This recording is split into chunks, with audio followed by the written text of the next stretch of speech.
Requiero de toda su atención, ¿vale? Acá está la introducción. Vamos a poner aquí el desarrollo. Por supuesto, las conclusiones. Ahorita las vamos a ir conformando. Y siempre, siempre, siempre, siempre las referencias en formato de lata, pero es muy importante. ¿Va que va?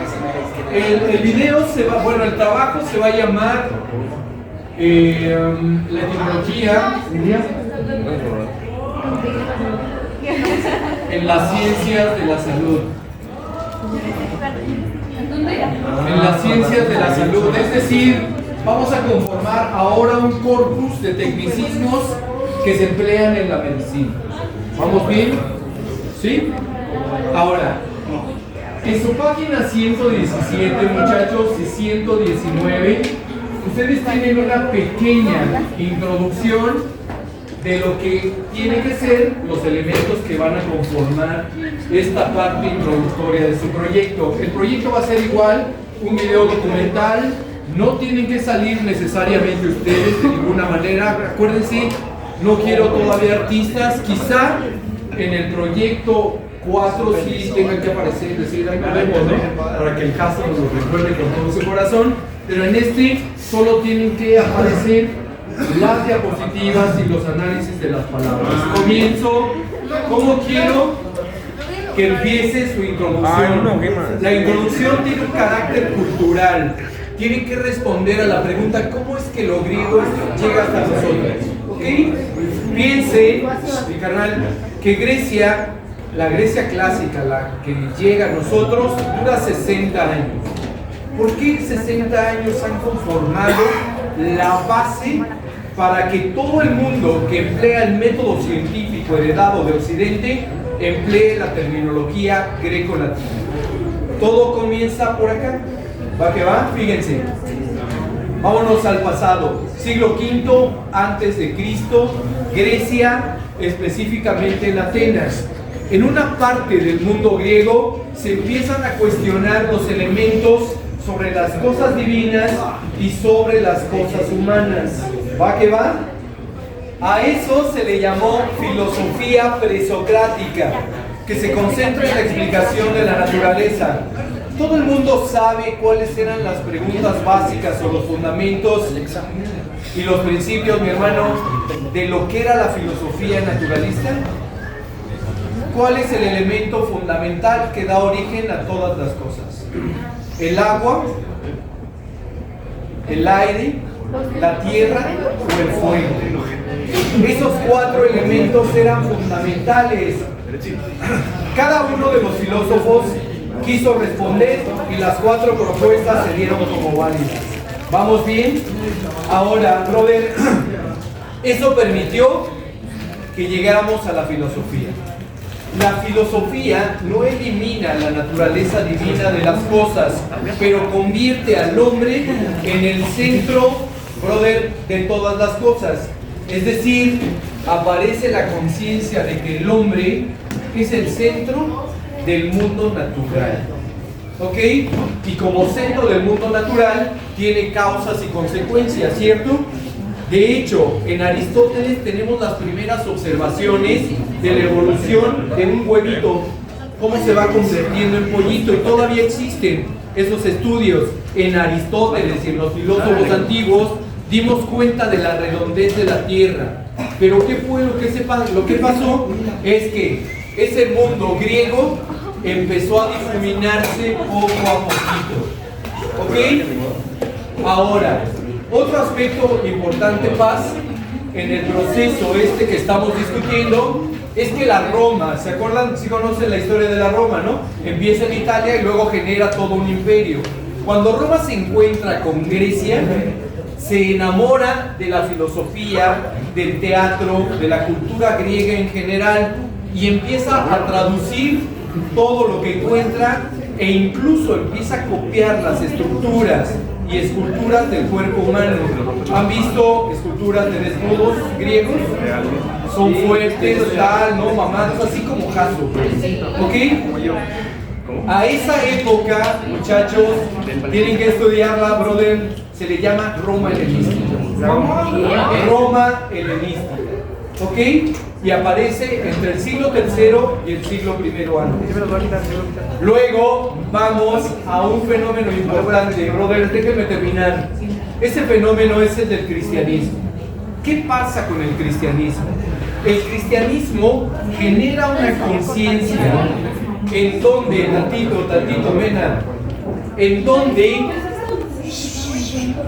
donde Dios se convierte en el centro de todas las cosas. Salud, mi hermano.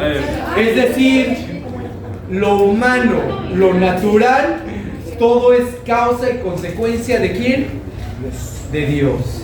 El antropocentrismo y el avance científico quedan enterrados en el mundo antiguo. Eso sucede entre los siglos II y V ya de nuestra era. ¿Vamos bien hasta aquí? Un momento importantísimo que va a definir el hecho de que lo griego aparezca por acá es la división del Imperio Romano en Oriente y Occidente. Occidente toma como base de su enseñanza religiosa al latín y toma al Oriente lo griego. Fíjense lo que les estoy diciendo. Lo latino va a morir en el 476. Lo vimos en nuestras primeras clases, Paz. Que el Imperio Romano de Occidente da origen a la Edad Media. Y el Imperio Romano de Oriente, en donde se cultiva todo lo griego, cae hasta 1456 en poder de los turcos otomanos. ¿Qué significa? Que mientras en Occidente aparece una Edad Media concentrada estrictamente en la idea teocéntrica, en el mundo griego se sigue estudiando a Platón, a Aristóteles, la filosofía, se sigue ejerciendo el teatro, la política, bajo esa dinámica. ¿Qué es lo que sucede?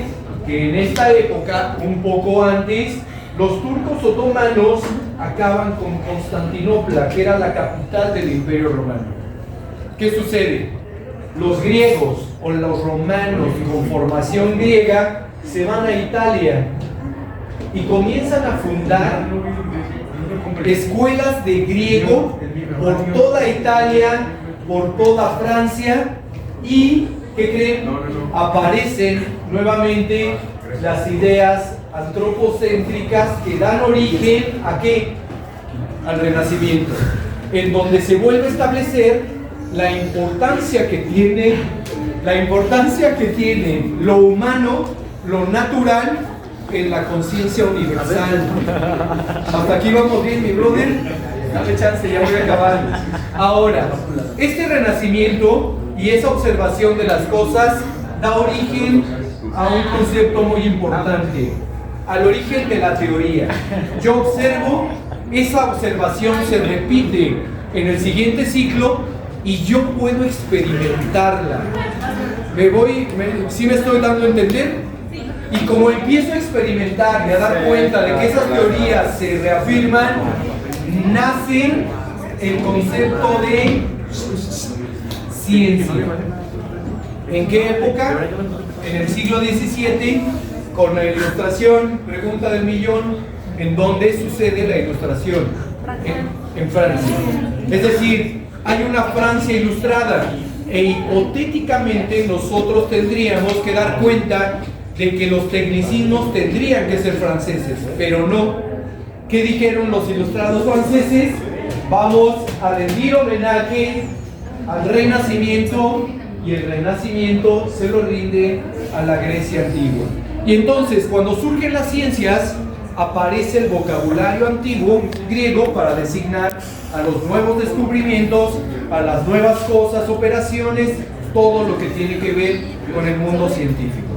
Y es por eso que nosotros tenemos mucha terminología de origen griego en el español. ¿Va que va? Porque somos herederos de este proceso histórico. Ahora, eso es para la introducción. Déjenme terminar. Vamos al desarrollo. Ustedes van a seleccionar 50 y las van a analizar conforme a sus elementos constitutivos. Les explico. Fíjense. Hipoglucemia. Vimos la clase pasada qué significa el sufijo IA. Significa cualidad. Hipo es un prefijo que significa por debajo de, ¿no? Glus, glus es un adjetivo que significa dulce. Y hematos es un sustantivo que significa sangre. Ahora, ustedes a partir de estos elementos tienen que explicarme la definición etimológica de hipoglucemia, la cualidad que tiene la sangre de tener bajos niveles de azúcar. ¿Lo ven? Eso se llama explicación o definición etimológica. Además, quiero por favor que añadan el concepto científico de hipoglucemia. Pero este concepto científico no van a ser las 50 palabras en el video, solo van a ser 10 palabras. Es decir, sí van a analizar las 50 palabras en la tabla y al inicio del desarrollo la ponen explicando, ¿no? Nosotros hemos analizado 50 palabras, pero solamente presentaremos 10. Y esas 10 sí las van a presentar cada uno de sus elementos. ¿Eso de científico? ¿Vamos bien? No buscas en un diccionario médico. No, pero ¿qué es eso? El concepto científico de la palabra que vas a analizar. Aquí te van a decir, ¿no? El páncreas no sé qué, no sé cuánto no produce la insulina suficiente o esas cosas técnicas. ¿Va que va? Pero solo de 10. Quiero que ilustren cada uno de esos fenómenos, por supuesto. Y luego, en la conclusión, quiero una conclusión estadística. ¿Se acuerdan que hicimos estadística en el proyecto pasado?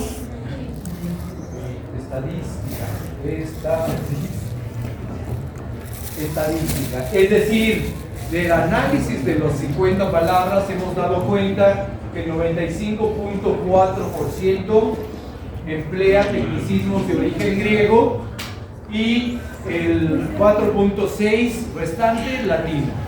¿Se acuerdan que hicimos eso? Ahora, no solamente quiero que hagan esta conclusión, sino que hagan una reflexión sobre la importancia que tiene el hecho del proceso histórico que deviene de este análisis. Es decir, tú me vas a decir, a partir, ¿no?, del estudio de las 50 palabras y las 10 presentadas, hemos dado cuenta de la importancia que tiene lo griego en las ciencias modernas. Esto debido a un proceso histórico en donde la Grecia creó el concepto de filosofía aunado a la idea de un antropocentrismo, que si bien durante la Edad Media quedó por debajo, apareció nuevamente el Renacimiento y eso dio origen a las ciencias modernas. Caso, ponme mi diente, te presento mis referencias en formato APA y colorín colorado. ¿Va que va? Más o menos así quedará su proyecto. ¿Vamos bien? Va. Entonces, ¿qué tienen que hacer hoy para obtener su último 10 del curso? Esas paginitas, bueno, del tercer parcial. Esas páginas deben tener 7 dieces. Ese 70 puntos equivalen al 40%. Listo, gracias.